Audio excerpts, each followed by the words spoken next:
Hey Saints, something kind of fun today related to the rapture of the church. Well, could be related to the rapture of the church.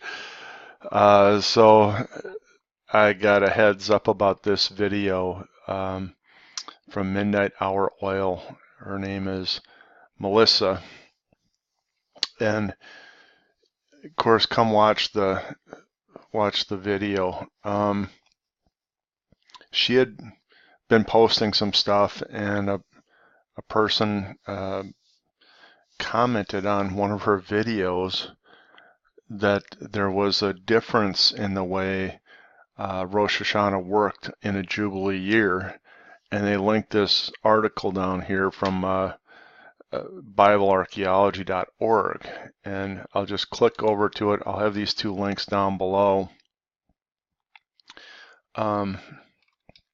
You can see here they're showing several things, but one of the points that was made is that the Rosh Hashanah happens on Yom Kippur, the same day in a Jubilee year.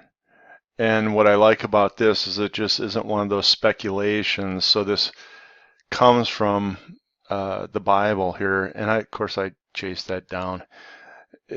Ezekiel 41, this is Ezekiel when he gets the vision of what we would call the millennial temple and the millennial order of worship.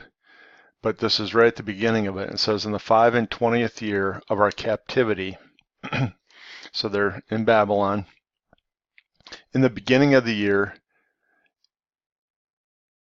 beginning Rosh, year Shana,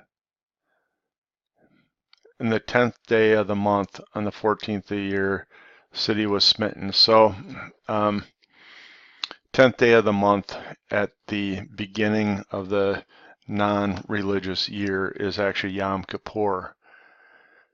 And so they say, well, see, this is the proof from what I guess has been known in some circles that Rosh Hashanah occurs on Yom Kippur, and that's the blowing of the trumpet that you read about in Leviticus 25 when the Jubilee is being defined. And I thought, man, that is some crazy good stuff there. And I know they talked about this in the beginning of the year, kind of a little bit leaving it open, nebulous in terms of, 10th day is toward the beginning of the year, first day is the beginning of the year, but it's Rosh Hashanah on the 10th day is what this is really saying. So I showed it to you. And so the article goes on to talk about how, that's the correct interpretation, but the English translators render Rosh Hashanah as an indefinite beginning of the year instead of this specific meaning that is familiar with all those who are acquainted with the Jewish calendar, namely New Year's Day. The translators could not understand how New Year's Day could be on the 10th of the month, so they went with a more indefinite expression indicating it was sometime around the beginning of the year. This in spite of the fact that the meaning of Rosh Hashanah bears down to modern times as referring to a specific day. So I just thought I would share this with you, Saints. I know tons of people are looking at September 23rd as a possible day for the rapture. But if this, if we're in a Jubilee year, there's another if. This article claims that Jubilee cycles are 49 years. And I'm sure you guys have been round and round like me. Different sources that demonstrate it's 50 years and different sources that claim it's 49 years, with the Jubilee being either on the first year of the next Jubilee cycle, or I think this article is saying that the seventh Sabbath was also the Jubilee year. And I had just about ripped out my hair. I'm sure there's somewhere with a more clear understanding of that or defining that, but regardless, just let's pretend.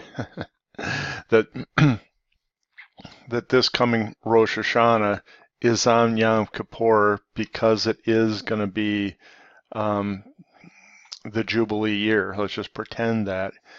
So Rosh Hashanah, if the current Hebrew calendars are correct, would have been September 21st, let's say, well, depending on the setting of the new moon, which they, who knows which day that exactly is, but it's not the 23rd, it's the 20th or 21st, probably, maybe the 22nd. And then if you add the 10 days and you go into the 10 days of awe from Rosh Hashanah timing, you're actually going to be, I think, in October, maybe like October 1st on Torah calendar, I think it was. So if we're coming to the Jubilee year on the 21st, let's say, and if this is a Jubilee year that Rosh Hashanah would be actually timing-wise on Yom Kippur, the whole thing would happen, after what's being called the Revelation 12 sign, which I just thought, wow, that's really pretty crazy good. I mean, unfortunately, we don't know if this year is a Jubilee, or if this coming year is a Jubilee year, and whether that's the 7th sabbatical year or what it is. But here's one more thing to think about, saints. It goes back to, I did a video quite a while ago where I looked into, is the Jubilee year and the blowing of the trumpet on Yom Kippur, the specific day of the Jubilee, a possible picture of the rapture? You can go into my channel if somebody wants to watch the whole study, but I said, is the rapture on the Jubilee? That's the name of the video, Rapture on the Jubilee, ? But it sure could be, because when you look at Revelation 4 and you look at Revelation 5, you see two main things. You see the elders in heaven, and a bunch of scholars argue this, and I completely agree, that the elders in heaven are representative of the church being in heaven at the rapture. And the second thing you see, Revelation 5, Jesus opening the scrolls, breaking the seals. And what do you have then? You have the redemption of the people and the redemption of the land. That is what the Jubilee is about. Go read Leviticus 25. And I think other little light bulbs are going ding, ding, ding in my head, because, I've argued for a long time that I don't think Rosh Hashanah necessarily has anything to do with the church. I could be wrong. But when people point to Matthew 24 and say nobody knows the day or hour, hey, that's Rosh Hashanah, I argue, read a few verses before that and after that, and you see the context of the statement is the second coming of Christ. And the day that nobody knows is the next, the next thing. Anyways, long story short, when I troll through there, the only thing that seems to point to Rosh Hashanah is at the last trump, the dead shall rise first, and those who are alive and remain, shall be caught up in the air. Debating what the last trump is, and some people make the strong argument that it's the last trumpet of the 100 blows of the trumpet on Rosh Hashanah. And I sort of think, fine, good. But I think the final fulfillment of Rosh Hashanah is at Christ's second coming, because it fits the model of what was told to the Jewish people. Why was it given as part of the law and the Torah, right? It fits what was told to the Jewish people, that judgment comes when their Messiah really comes. The axe is already at the root. Matthew 3, I think that was John the Baptist warning the Pharisees, why are you fleeing from the destruction that's coming? The axe is already at the root. It's to the Jewish people. And so Rosh Hashanah is when judgment is determined. Yom Kippur is when judgment is sealed. I'm just talking out loud now. How perfect would it be if this is actually the Jubilee, the last trump, is the Yom Kippur Jubilee last trump, but it's the voice of God is really what the trumpet sound is. And, what do we see in Revelation 4? A voice of many waters telling John to come up hither.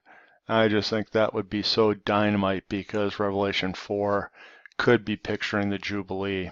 So, I don't know. What do you think about that, Saints? I just think this is crazy good anyways, that on the 25 of our exile on Rosh Hashanah, New Year's Day, the 10th month, the 14th day after the city was smitten, on that very day the hand of the Lord was upon me, Ezekiel 41, on the 10th of the month, Rosh Hashanah. Crazy, huh?